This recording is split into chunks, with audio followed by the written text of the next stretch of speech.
Hei! Tervetuloa käyttämään kestävän kehityksen mobiiliaineistoa.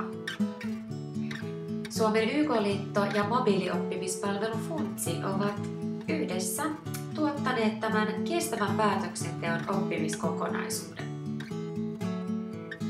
Kaikille maksuton aineisto johdattaa sinut kestävän kehityksen tavoitteisiin. 4 syventävää oppijaksoa tukevat kestävän kehityksen edistämistä kunnissa.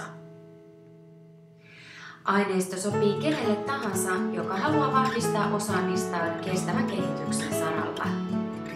Se on käytettävissä kaikkien mobiililaitteiden selaimilla ja aineistoon pääsee käsiksi milloin tahansa.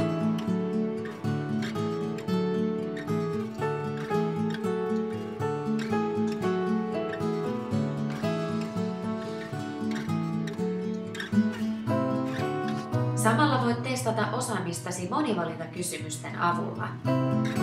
Testeistä saatujen tulosten perusteella saat kustakin opintojaksosta osaamismerkin.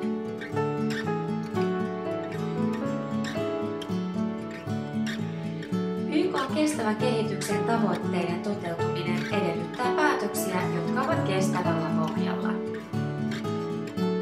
Siksi olemme halunneet luoda tämän aineiston, jossa esitellään jo olemassa olevia esimerkkejä kestävistä päätöksistä suomalaisissa kunnissa. Kenties ne toimisivat myös sinun kunnassasi. Voit myös ilmiantaa meille omassa kunnassasi tehdyn kestävän teon.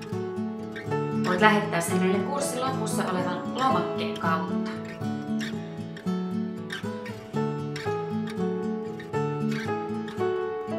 Parhaat kestävät teot pääsevät mukaan kurssin esimerkkeihin aivan kuntavaalien alla. Muista myös aihetunnisteet kestävä kunta